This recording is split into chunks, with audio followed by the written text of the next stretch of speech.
సాధారణంగా హ్మ్.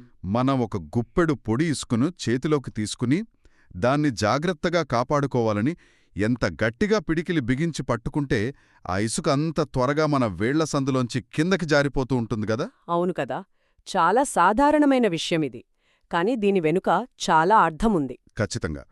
ఈరోజు మన ఈ లోతైన విశ్లేషణకు ఆధారం ఒక పాత కథ, దానికి తోడు మానవ ప్రవర్తనకు సంబంధించిన కొన్ని సైకలాజికల్ రీసెర్చ్ పేపర్స్. ఈ మూలాల ఆధారంగా ఈరోజు మన అసలు మిషన్ ఏంటంటే, భయం ఎలా మన రక్షణను వినాశనంగా మారుస్తుందో అర్థం చేసుకోవడం.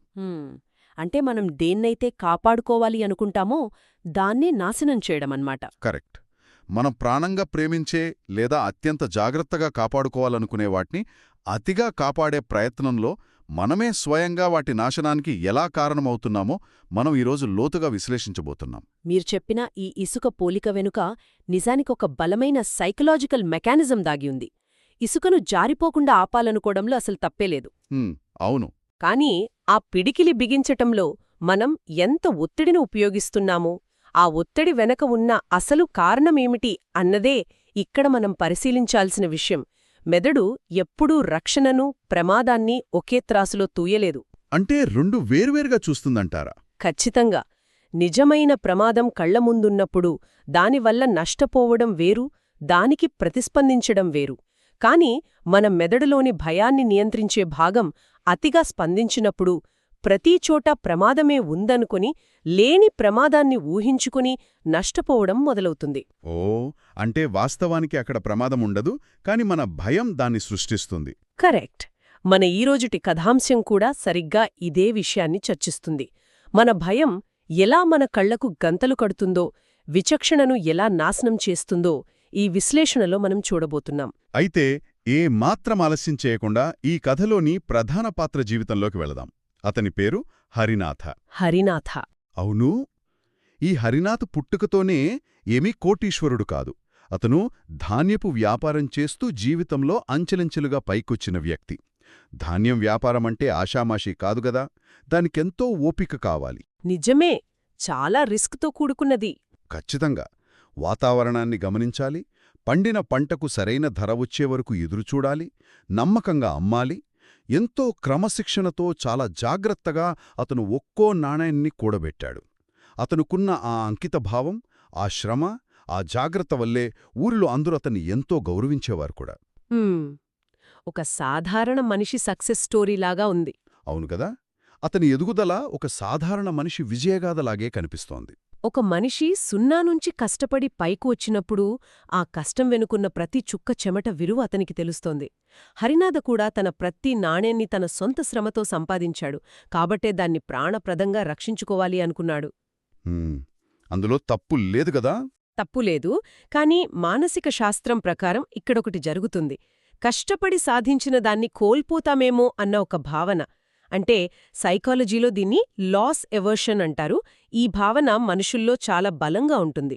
లాస్ ఎవర్షన్ అంటే సంపాదించడం కంటే? అవును, సంపాదించడం కంటే సంపాదించిన దాన్ని కాపాడుకోవడానికే మెదడు ఎక్కువ శక్తిని ఖర్చు చేస్తోంది. హరినాథ దానధర్మాలు చేసే గొప్ప దాత కాకపోవచ్చు, కాని ఎంతో జాగ్రత్తపరుడు. కాని అతని సంపద పెరిగే కొద్దీ అతనిలో తెలియని ఒక సన్నని భయం ఎలా మొదలైందో మనం గమనించాలి. ఎలాంటి భయం? మొదట్లో అది చాలా చిన్నదిగానే అనిపించింది.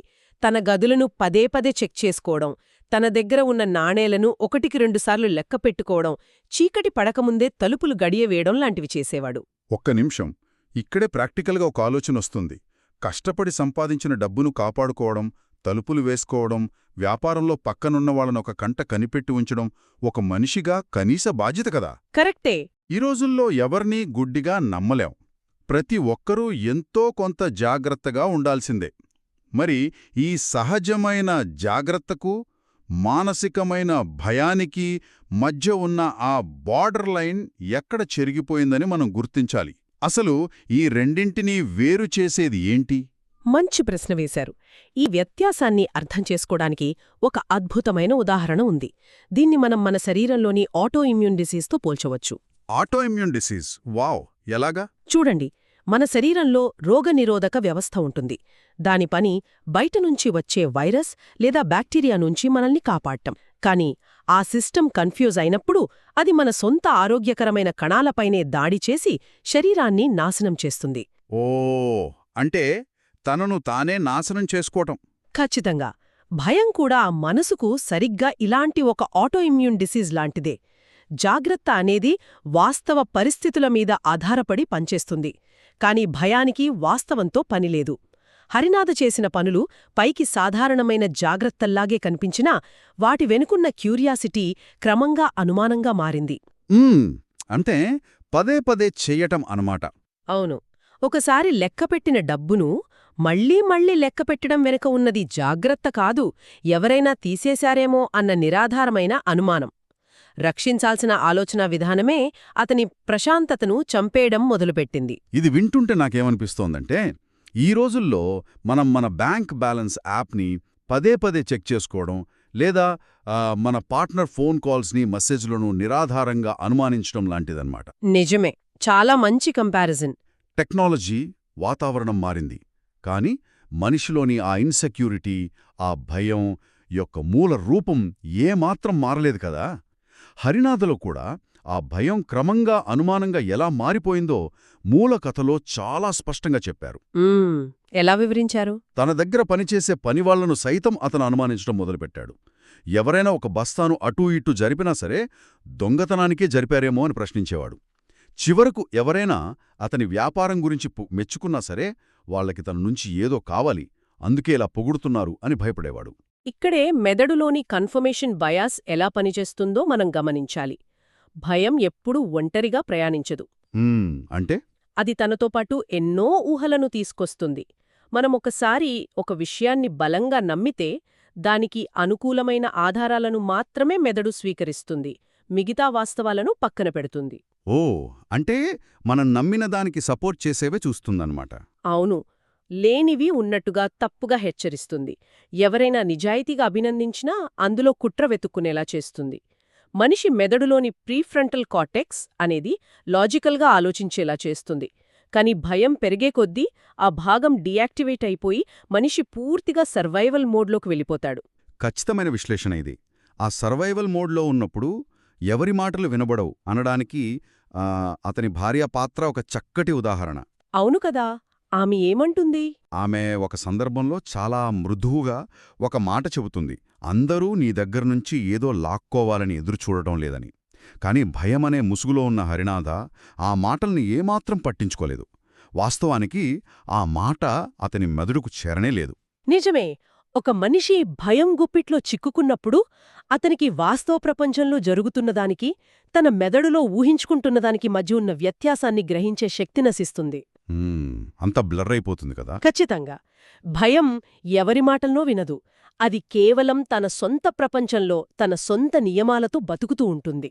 తనకు తానే ఒక జైలును నిర్మించుకొని అందులో బందీ అవుతుంది.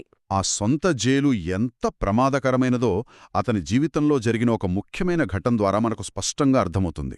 ఏంటా ఘటం? ఒకసారి పంటల వ్యాపారంలో అతనికి ఊహించినంత మంచి లాభం వచ్చింది. వాస్తవానికి అక్కడ ఎవరో అతన్ని బెదిరించలేదు. కనీసం ఎవరో తన డబ్బును దోచుకోబోతున్నారు అనడానికి ఎలాంటి సంకేతాలు కూడా లేవు. కామి తనను ఎవరో దోచుకోపోతున్నారని హరినాథ బలంగా నమ్మేశాడు. ఆ నిరాధారమైన అనుమానంతోనే ఏళ్ల తరబడి తన దగ్గర నమ్మకంగా పనిచేస్తున్న ఇద్దరు పనివాళ్లను సైతం పనిలోనుంచి తీసేశాడు. ఇక్కడ వినాశనానికి అసలైన బీజం పడింది. ఎప్పుడైతే ఒక మనిషిలో రక్షణ కల్పించుకోవాలనే భావన ఎదుటివారిపై నమ్మకాన్ని పూర్తిగా కోల్పోయేలా చేస్తుందో అప్పుడు ఆ రక్షణే ఒక వినాశనంగా మారుతుంది. ఖచ్చితంగా.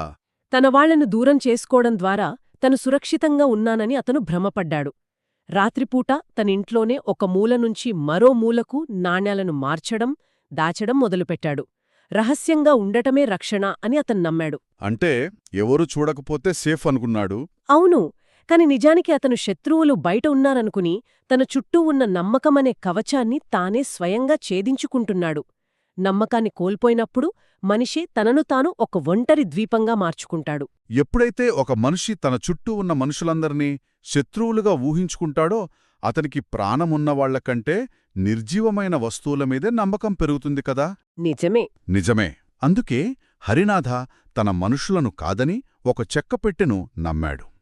ఆ ఆందోళన భరించలేక తన దగ్గర ఉన్న నాణేలన్నింటినీ అత్యంత బలమైన ఆ పెద్ద పెట్టెలో పెట్టి దానిని ఎవరికీ తెలియ